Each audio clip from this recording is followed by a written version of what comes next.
I'm Felicia Shakiba, and this is CPO Playbook, where we solve a business challenge in every episode.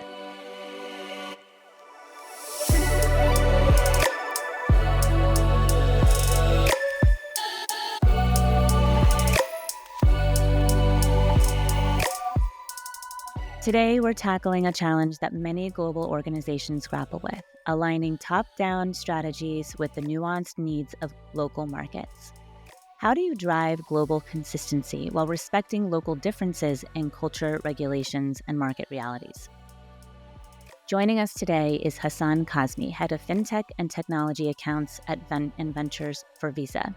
Hasan has a wealth of experience navigating these complexities, and he's here to share how organizations can bridge the gap between global vision and local execution using trust, adaptability, and strategic people practices. Hasan, it is such a pleasure to have you today. Thank you for being here. Thank you, Felicia. It's great to be here. We met at the TechCrunch Disrupt, right? And you were, I think, a judge. Yes. So what were you there for exactly? Yes. So Visa runs a program across the world. It's called the Visa Everywhere Initiative, where startups can pitch to Visa there's a whole process they go through, with the idea being that for each region, we will select startups that really excel at what they're doing.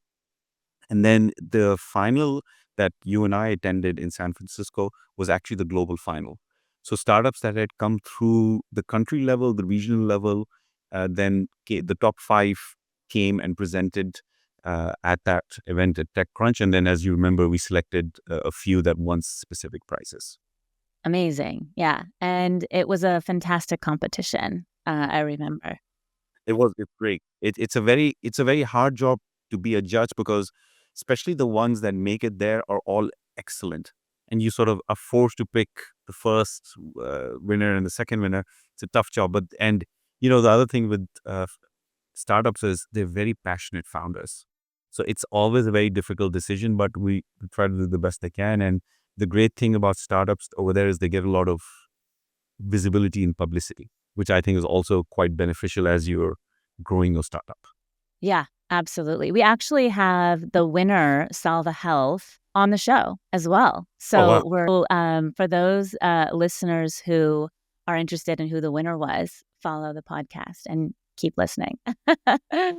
So today, Hasan, we are talking about global strategy and local execution. So can we start off by telling me a time when a global strategy you were working on encountered significant resistance or challenges at the local level? Like, what happened and how did you approach it? Yes, absolutely. So just to give a little bit of background, I think I've had the privilege of working pretty much all over the world. So a lot of time in the US. In my current role, I cover Middle East, Africa, Eastern Europe. And then previously, I spent a number of years based in East Asia, but covering the entire continent global. So I've had the unique privilege of having worked in different cultures. And for most of my career, I've been in strategy roles where I was part of a global organization, but the work we were doing was uh, execution, implementation related across different countries. So today's topic is very close to my heart. The specific example I'd like to share is, so I was working as an internal consultant, meaning think of it as a corporate strategy team for a large electronics company in Asia. And they're in the business of making different consumer electronic goods, everything from cell phones to home appliances. And that business, as you can imagine, is very global in nature. There's literally almost in every country of the world where they operate. So one of the specific challenges they were facing was actually in the US market, which for them was an international market. So now you have an Asian company that is doing business in the US, but was having challenges. So in this case, the local market is the US and the global market is Asia, which sort of reversed of typically what happens. And the specific challenge was think of high-end appliances like a super high-end refrigerator or TV or an oven that you would put in your house. And the challenge that I'll give you the business challenge and then I'll come to the people challenge, because I think the business challenge is important to understand why there was actually a sort of a people strategy. Yeah, absolutely. Hmm. And the business challenge was, if you think of almost any company, be it a car company, be it a hotel, an airline, any company you can think of, typically most of those companies make money by repeat purchases or repeat customers. So you drive a specific car, the car manufacturer would likely keep coming back to them as you decide to do it. And the same thing was true here. The challenge here was the company was not getting repeat customers. So what they said was, okay, they formed an internal strategy team to go look at it. I was the engagement manager, so I was responsible for the entire project. So the task was, okay, we have these customers who buy these really expensive goods for their house, and then they never come back. So what's going on? So in a typical sort of consulting manner, what we said was, okay, let's identify what could be some of the areas that are problematic, and then we'll figure it out, sort of the hypothesis approach. So we looked at typical things like, is the pricing right, which it was?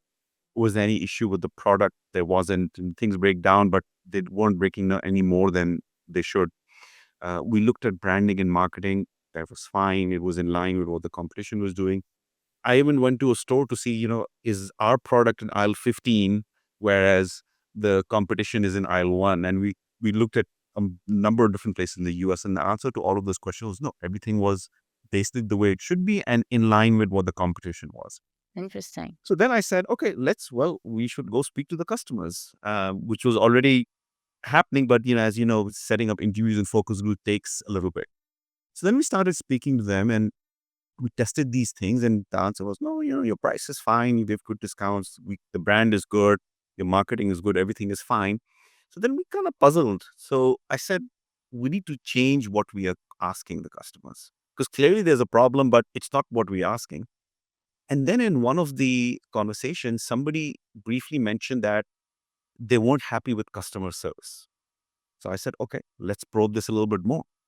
And then we actually changed the what we were researching. We said, actually, let's dive down into customer service. And that actually was the game changer for us. So what we found out, I won't go into all the details, that we could spend like 2 hours on that, but basically what was happening was the customer service was broken. And specifically, one example comes to mind where we were in a focus group, and one of the customers said, she got really upset actually when she was thinking about this.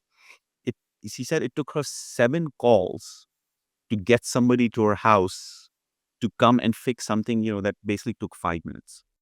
Oh my gosh. And you could see it almost felt like she was on the phone call for the seventh time, the way she was delivering the message, because it clearly had such an impact on her. So we said, okay, and well, that's clearly a problem. We shouldn't take 7 calls to do that. And then the other thing was, this was a very high end product. So the customer expectations for a high end product is a little bit different. Think of it as like when if you're staying at a very fancy resort, you expect a different level of service than if staying someplace that's not a five-star hotel. So the customer was saying, I'm spending all this money. I like the product, it looks good, but you guys get me so frustrated that I need to call 7 times. I'm never going to touch your product again. And I'm going to tell everybody I know, don't buy that product. So that was a problem. So now we identified what the problem was, and then we actually went back and looked at our customer service the way it was set up. The challenge was, and this is where the global local thing comes in, was the customer service was set up the way the organization was set up. And the large organizations tends to be a little bit siloed. For example, Yeah. one division may make a certain home product, and a second division will make a second home product. But you as a customer don't care who's making the product. You buying it from one brand, you just say, well, I bought brand X, I want brand X to solve all of these things. But we had set up a system that was aligned with organizational silos. And I'll tell you where it became an issue in the US is because if you think of this customer profile, when you're selling outside the US, somebody who's buying a $10,000 fridge usually is not the one who's troubleshooting it. So you call somebody from your staff, from the home staff, from the office staff. You say, listen, this is broken. The person picks up the phone.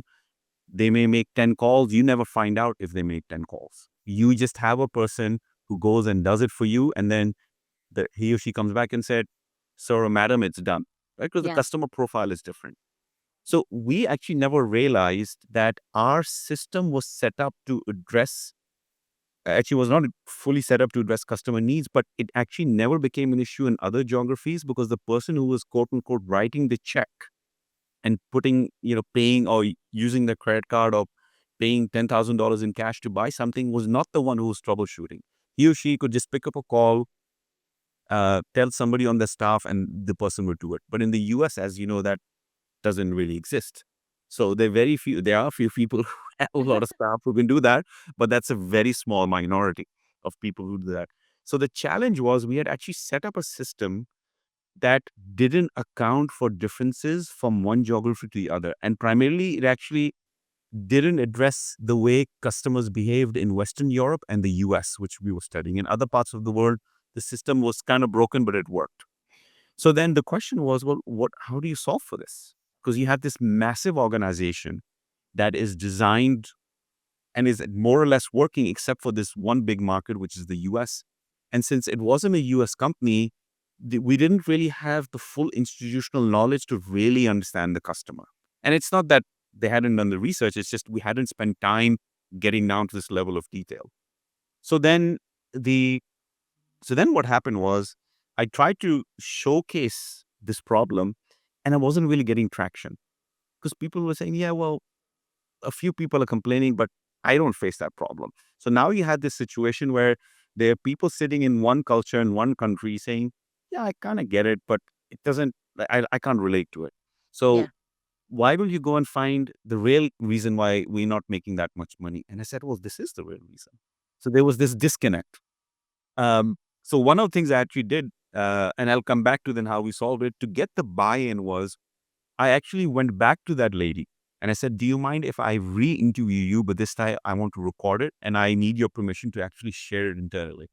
Oh, you needed to record her. I needed to actually Wow. record her, just like you and I are having a conversation. We sat down again, I recorded her, and you could again see the emotion.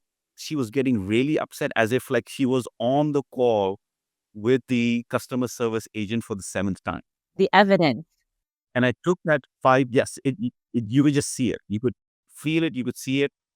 So I took that video, I put it in a presentation, and then what I did was actually drew out the process map behind what was happening.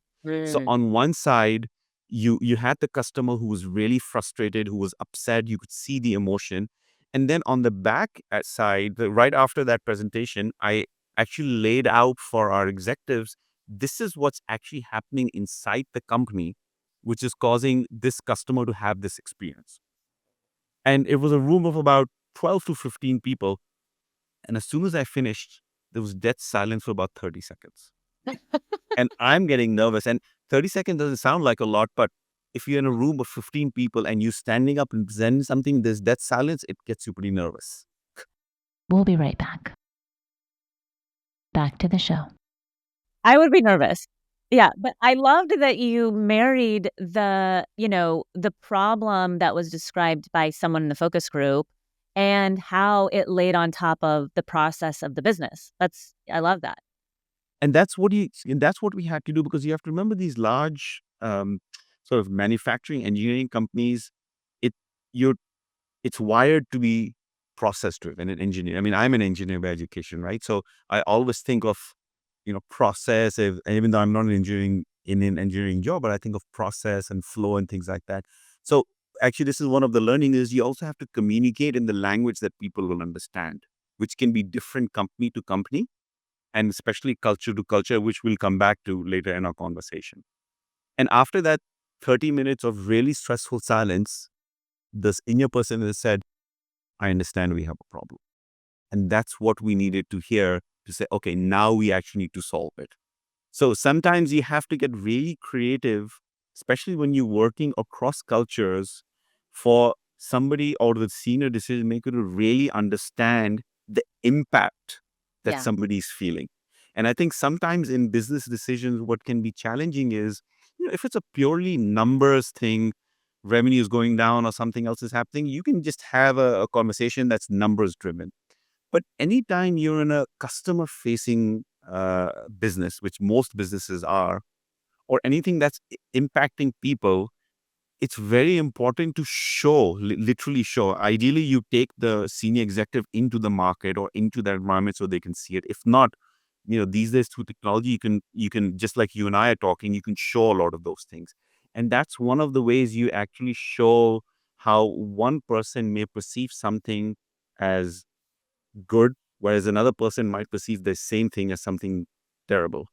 But we need to be able to see each other. And that's what I was able to do in terms of the way I communicated that, the impact. So when you first realized that the local market, I guess in this case it's the US, and required a global strategy, what were the signs or red flags that stood out to you? What did those early conversations with the local teams sound like? Yeah, so in this case, the local teams sort of had that a little bit of a global mindset to say, well, this is how it works in everywhere else. So there must be something wrong with the custom because it's working everywhere else in the world. They didn't use those words; those are my words. I love that response, by the way. I mean, yeah. Those are my words, to be fair to them. It was sort of the response was like, well, I was sure it's really a problem, but it's working everywhere else. And I think that can be sometimes a challenge with global companies is because a lot of times global solutions do work in most geographies. So, but it doesn't work everywhere. So Mhm. then the question was, how do you actually convince the local team that the global principles are okay, but the execution needs to be different? And what if I was sort of just as a sidetrack, one of the things I've learned now in having served in multiple global roles is in almost all cases, the global principles that are created by headquarters do make sense. The challenge is the way we execute it and the way they're perceived in the market is different. So, for example, you can come up with a branding strategy. So you can say, our brand stands for this, whatever that is. Now, that is a completely valid strategy. Every brand needs to define what it stands for, what it values, what it wants to be perceived at. The difference is that the message they're trying to send could be very different market to market, meaning what you're trying to position yourself as could work really well in the US, but could completely have a negative impact in some parts of Asia or the Middle East or Africa. So the principle itself that we want to position ourselves as a strong brand doing X makes sense. The question is that X might actually look very different in market to market. So just as sort of a theoretical principle. So coming back to this example, so again, as a recap, the local team is saying, listen, it's working everywhere else. We don't really have a problem. So why should we do anything differently? So I said, okay, we clearly need to communicate in a different manner. So I had that video, but I didn't use the video in this case, not yet, because that was sort of my final surprise, if you would, for the local team.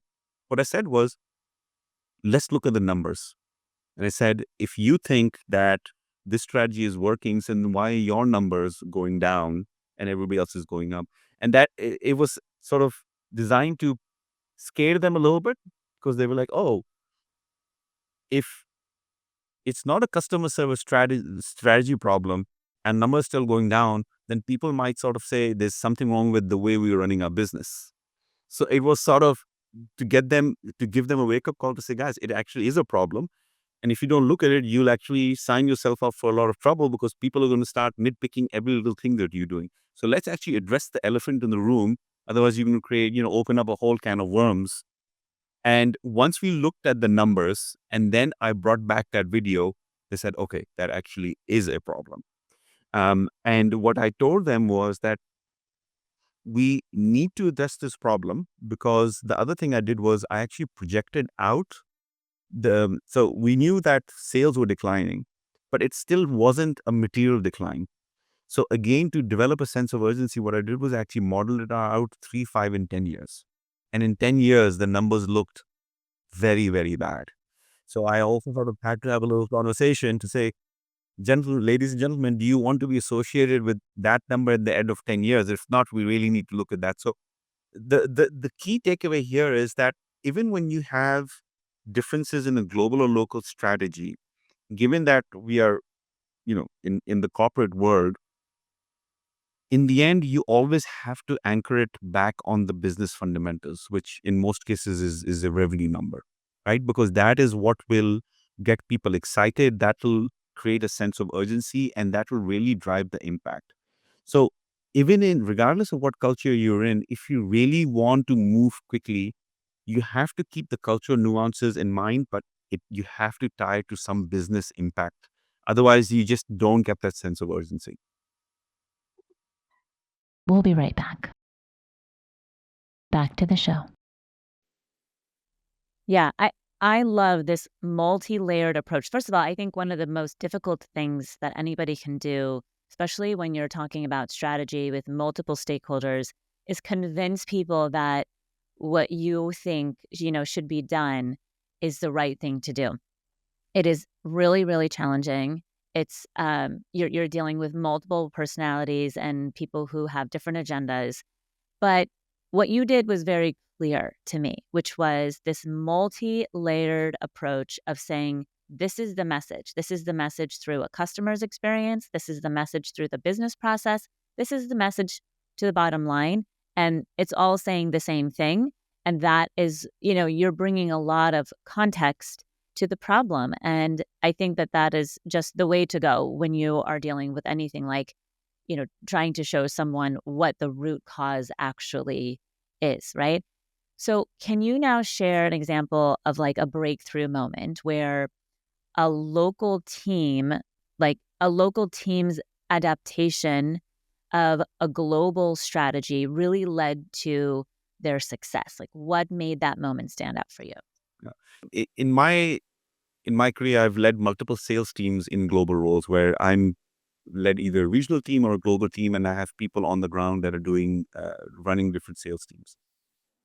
And as you can imagine, when you are working for a large global company, you set up sales targets or sales goals at a global level, and it cascades down.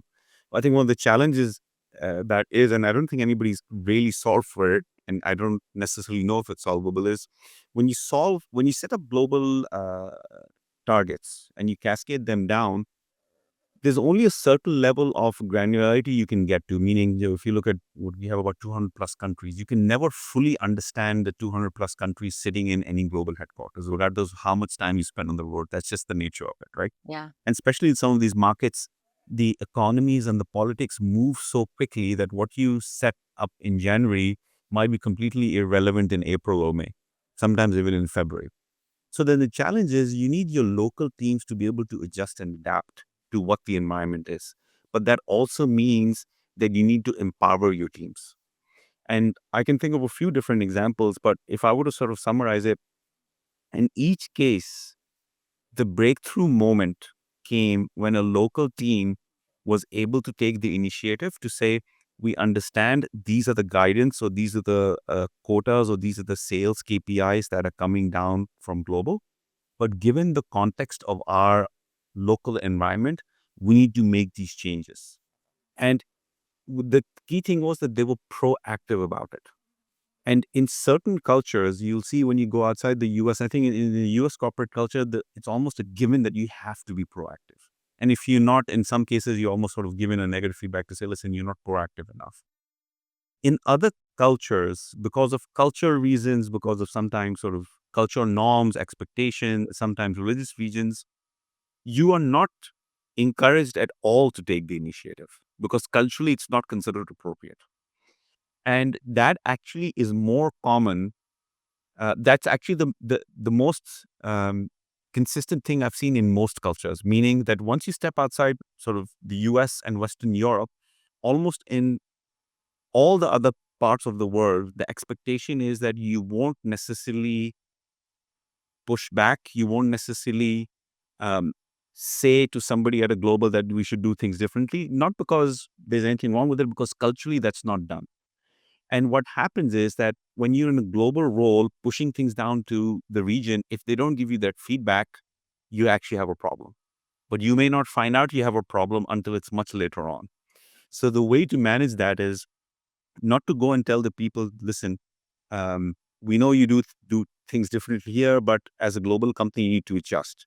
You actually clearly say, listen, we respect the culture, we understand it. What we're asking you is in the context of a business setting, in the context of working for this company, we ask you to please communicate what's actually happening. So we don't go and criticize the culture. We don't say, no, no, no, you need to evolve, you need to do this. We say, listen, we respect it, what you do. We respect the culture, we respect the country, what you do with your family, everything else is completely fine. We're just saying, almost think of it as a sandbox environment. In the context of your work and professional relationships, we ask that you communicate this way or you take the initiative, you do that. So it's almost like you literally give them permission that in this sandbox environment, you can operate differently versus, I think, historically, what some people have gotten really wrong is they go and criticize the entire culture, which is probably the worst thing you can do 100% agree. Yes. Hmm. because there's always, I've been in, I was, I wasn't born in the US, but I've spent almost my entire life in the US, right? And I think sometimes we have a habit of um, sort of saying that there's only one right way of doing things. And one of the things I've learned after spending so much time around the world working is there are many ways of doing the right thing. But we have to be open to it, and we also have to understand that even achieving your business objectives can be done through multiple ways of working. So it's almost like and given my background, and I think you know that I used to be a police officer in New York City before, so I've grown up in these environments where it's sort of like it's very hard charging. You go and you just do things and you get it done. And when you step outside the US, that's almost never the case. So we need to make big adjustments when we go outside to actually listen to people, hear how they operate, and understand that most people, especially in a business setting, actually want to achieve the same goal. The difference is the paths you take. And if you're operating in 15 countries, I can almost guarantee you won't have 15 paths. You'll probably have 30 different paths. So what we need to realize is you can get to that same goal and same objective through all those different paths versus saying, no, there's only one right way to do it. Right. And I think that that is such a key to someone's success and being able to be successful in multiple places, right? And not just under one leadership. And sometimes, actually, most times, leadership changes, right? And how you're going to adapt. I know that we are coming up on time, and I really want to ask you this one question, which is, can you take us behind the scenes? What does the process of equipping a local team to adapt to, a global strategy? What does that look like? And do you have kind of like a story about what does the training or the preparation, look like? How did that make a difference? Yes. So I think there's no magic trick to it. I think the key thing is developing the personal relationships. And more the further sort of away you get from the US, the more important that becomes. And what I mean by that is in a lot of places, people once people get to know you, that's when you really find out who they are, what their motivations are, how the place operates. And the reason that's important is because in the end, regardless of what you're trying to achieve, we always have to remember we can come up with the best strategy. We can deploy the latest technology. We can say, AI is going to do all of these things. In the end, people are going to do all those things. So, whatever strategy you come up with, whatever execution needs to happen, whatever the targets are, it's going to be the people. And especially when you're in this global, local, or regional context, right? If you're flying in, or some of these people might have worked for the same company for 20 years, but never actually having visited the headquarters. So when you show up into the market, you are headquarters. They will remember you as the company. You are the face of the company. You're the person who they can shake hands with and break bread with. The reason I share that is when you develop that personal relationship, in essence, that personal relationship is their personal relationship with the company. And coming back to your question around sort of breakthrough moments and stuff, the key thing, so I've had a lot of different training and coaching sessions that I've run, that I've been part of, and things like that. I almost never start off uh, talking about the business objective or talking about the company and things like that. I always make sure that before we begin, especially if it's the first time I'm meeting a team or meeting a group of people, I actually clear out the first half day. And it's literally coffee, breakfast, networking one-on-one, just for people to get to know me and the team that I've brought in. And when I first started doing this, the organizers or the local team was like, no, you can't do that. We need to begin at 8 o'clock. I'm like, yes, we will begin at 8 o'clock, but we will not talk about work until lunchtime. Because even though, yes, and that's the response I get, and sometimes the bosses are like, what are you doing? You're wasting half a day. And it took a lot of time to convince them, that half a day is going to pay dividend for years, not just for a day. It's going to pay because that's how it operates. So I think what's important in all of this context is I would even encourage people, especially if it's a new environment and you think, yes, training is important. Yes, the business is important stuff. But those 2, 3, 4 hours that you spend will fundamentally change your relationship. And more importantly, the relationship that the people in the country have with the organization. Because don't forget, the organization is just a name. When you show up from headquarters, you are the organization. And that is what we forget sometimes. And if you spend 2, 3 hours there, they will remember that for entire lifetime. I've had people in other countries who've insisted that I meet their kids. They've insisted that I meet. Well, when are our kids going to meet? I know that we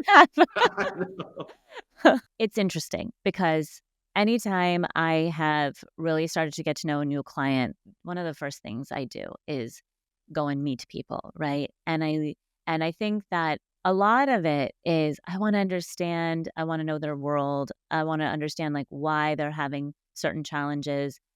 But you have kind of elevated that for me to the point where having that personal touch of really understanding the person and who they are and where they come from and why they do the things they do and having that insight really enriches how they behave at work, but also just the relationship in general, right? And that relationship allows for kind of like a safety zone for people to come and approach you and talk to you and give you more context. And that's very, very powerful. That's just yeah, that's like your superpower, it seems like. And so I think that if everybody had that superpower, they would probably be just a smidge more successful, right?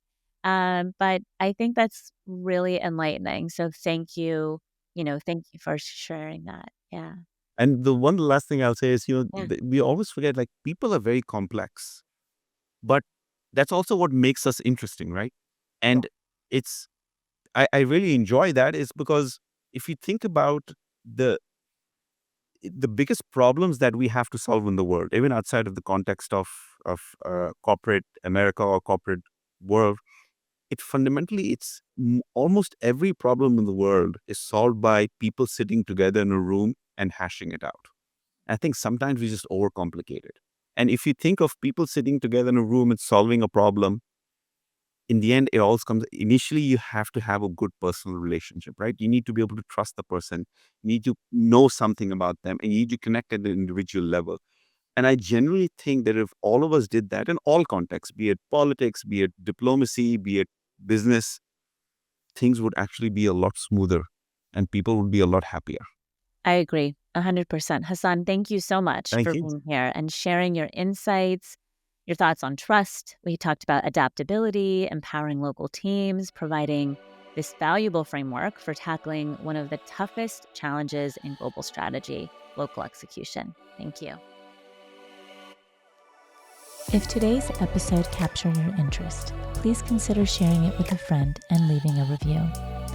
To learn more about how CPO Playbook can support you or a leader you know with executive coaching or organizational transformation, visit us at cpoplaybook.com. Your support as a subscriber means the world to us, so thank you for tuning in. I'm Felicia Shakiba. Let's connect on LinkedIn. See you next Wednesday.